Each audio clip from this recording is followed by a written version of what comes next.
Honestly, what I would do is I will put myself in a talkative state of mind, right? So again, my goal is, if I'm walking into the event, let's say for some reason, I didn't go there early, okay? That's my mistake. But if I didn't do that, I'm gonna go first person on the left. Hey, how you doing?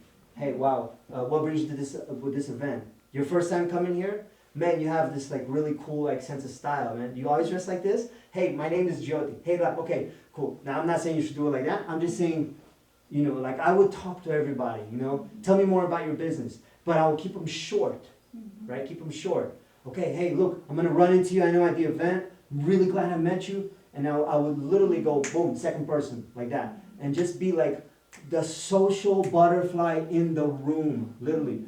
If I go to, same thing, if I go to a nightclub, I'm trying to talk to every person in that nightclub. Every person? That's nuts, that's crazy. What are you talking about? Number one, I don't favor nightclubs that much because like it's very hard like to talk to people because it's like really loud. But let's say like a lounge, right? My goal is always to talk to every person in that room. So you become the connector, and then don't just talk to people. Introduce. Hey, have you met so and so? Oh, hey, come here. Literally walk backwards, bring people. Hey, come here. You should meet somebody. Have you met my friend? Have you met? This is Sarah. She does. Boom. You become the social glue in that room. You see, that's what I would do, and I would get there super super early, so I would make sure to give myself proper time to do that. And the one person that you definitely want to get like really good terms with is the meeting planner, because that's the person that can book you up to speak on the stage. Yeah. So one of my tactics as well, I sometimes I just go to hotels. I tell my students, just go to hotels. What's the one thing that's always going on at hotels? Breakfast. Well, breakfast, yeah. Lunch and dinner. I met a lot of people that were exhibiting, and I find a hotel that's their preferred hotel, Yeah. like the Hampton or the Marriott in the Cobb Gallery. I would go for breakfast and pay the breakfast fee, and then have them before they get saturated. Yeah. And I'll tell you one other thing. I go to hotels because when I look on those screens on the TV, they tell me what conferences are happening that week. So-and-so apartment association on Tuesday in room this, boom, auditorium full of people right there. Well, guess what? All of those events got what? A meeting planner that put the thing together, right?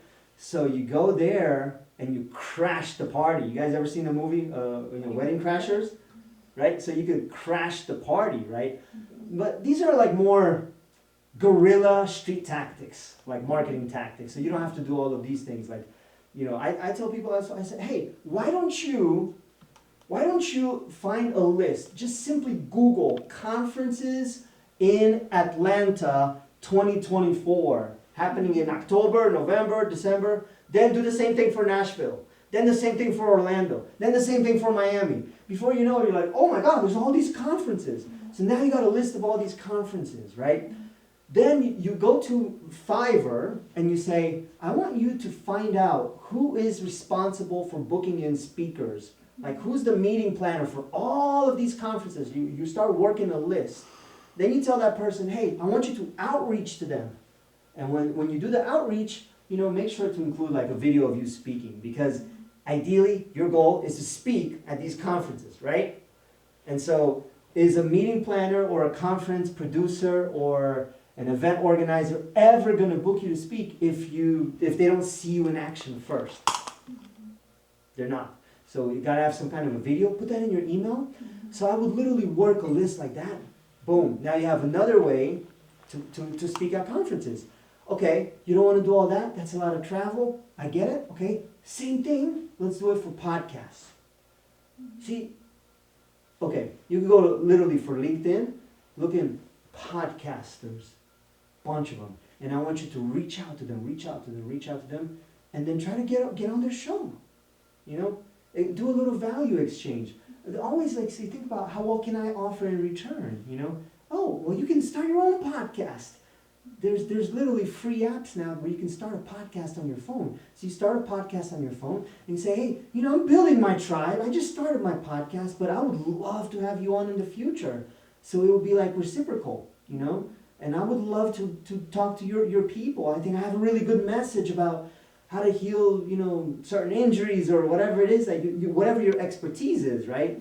So guess what? A lot of times they'll give you a shot. They'll give you a shot. Part of the problem also is like, I don't always have time to look for guests. So now you're here, hey, can I be a guest? Sometimes I'll be like, I don't have time this week, because they have to always put on guests. That's the way you can get on the news too. You can get on, a lot of times, they won't always put you on the front line, but they'll give you a spot, because they gotta fill these spots. So you're solving a problem like that, So always think like outside the box, How can I think outside the box? In business, right? Always think about, when you're thinking about, the question was, how can I move faster? How can I buy time? Well, you can only do so much. You're limited. No matter how fast I go, no matter how disciplined, no matter how present to the moment, in the power of now, and I segment my life into categories, which was great, pie chart, I love all that, but I'm just me, So how can I buy time? The only way I can buy time is to delegate, eliminate, or automate. So you got to get other people in your vision to help you out.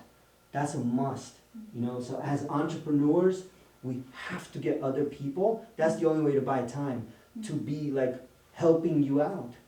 Entrepreneurship is not tennis or golf. It's not a lonely sport.